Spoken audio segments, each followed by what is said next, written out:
So okay, those are the modifications I did on the back of the scooter, but let me show you the modifications that you need to do for the front wheel of the scooter.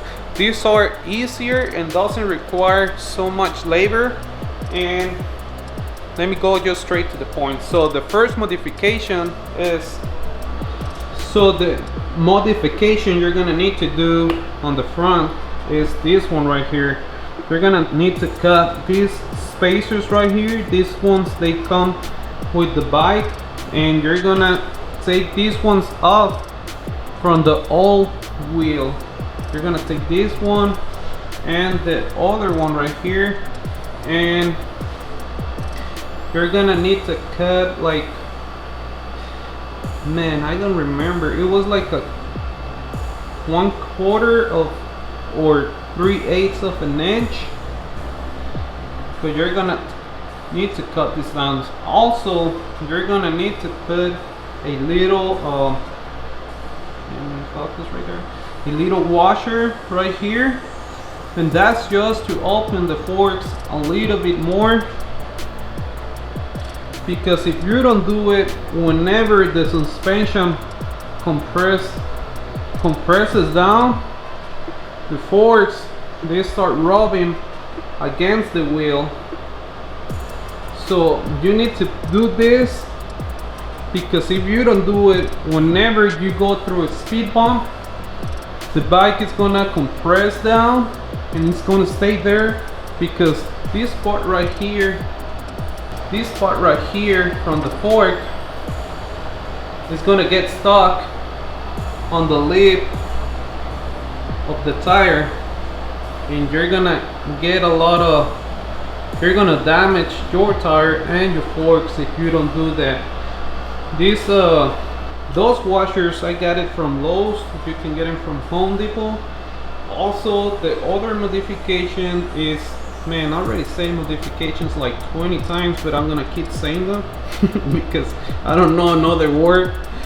But okay, the next one is you're gonna have to install a different, this is for the speedometer, and you're gonna have to build like a bracket. Okay, that's the word. You're gonna have to make a bracket to hold that in place, so the speedometer can work again, because the other one goes like here on the wheel, where you're not gonna be able to use the old one anymore. So you're gonna cut the wires, and you're gonna install this one right here, and this one has a little magnet. Let me see, this one right here, I don't know if you can see it. So there is a little magnet that you install on the front disc with JB Weld, and every time the magnet goes around, it sends this catches the signal, and it sends it to the speedometer, and that's how you're gonna be able to use your speedometer again.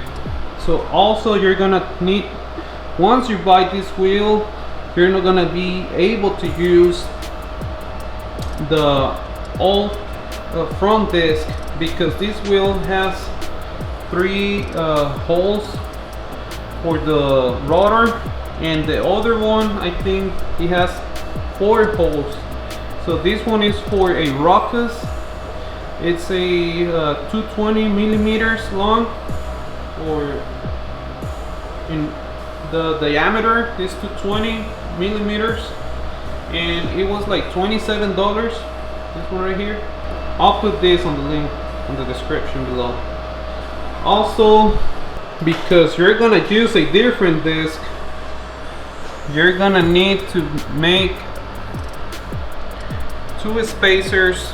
So I put the camera in a different angle because I want to talk about the caliper, and just because you're going to be using a new wheel and a new rotor, the caliper is not gonna fit anymore in the place it used to be. So you're gonna go to Lowe's, and you're gonna get these ones right here. I forgot the name of them, but I think it's under specialty washers on that section, And this one, basically what you're gonna do, you're gonna get a longer bolt, and the first step you're going to do is, once you have your tire or your wheel installed and it's tight and everything, you're going to put the caliper over. You're not gonna tighten it down, you're just gonna put it like this. So once you put the caliper over the rotor, you're gonna ask someone to hold the caliper in place so you can take a measurement right here on this part. I don't know if you can see. There is gonna be a gap, so you need to take a measurement right here, and then you're gonna cut this part right here and you're gonna put it in between the caliper and the fork, because if you don't do it, the caliper won't fit in this rotor or in this new wheel. So that's the other modification. So guys, already unscrewed this part right here just to show you what you need or the problem that you're gonna run into once you install a bigger tire on your scooter. And basically what you need to do is you're gonna need to extend. So you're gonna need to extend the hole that goes here. You're going to cut a piece of flat bar and you're gonna make a hole, and you're gonna extend that, I don't know, like, I think it's like 1 inch. This one, that one, and this one right here. Why you need to do that, let me explain. So the reason you need to do that is because if you don't do it, this thing used to be like that. I'm sorry. So it used to be like this right here. So the tire, I couldn't turn the wheel because it was touching the tire.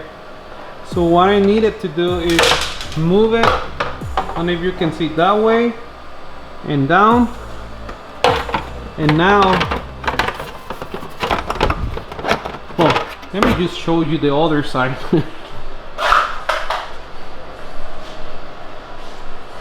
And as you can see now, the tire doesn't rub against the lower fairing. So I did it on both sides, and well, I cut this part right here, the mesh. You don't have this one when you buy the bike.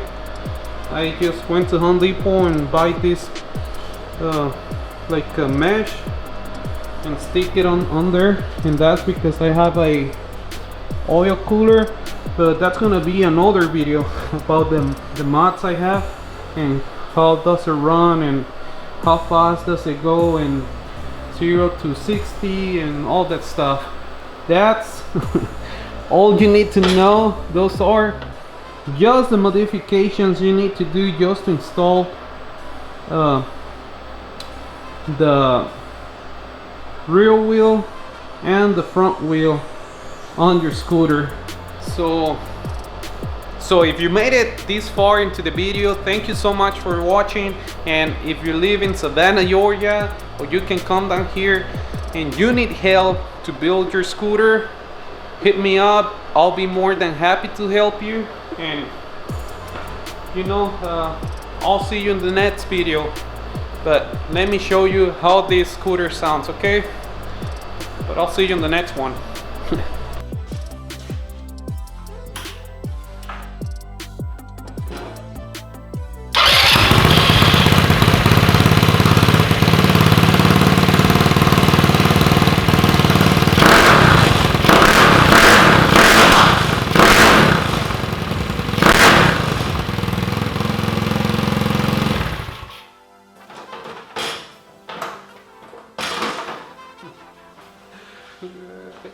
Good.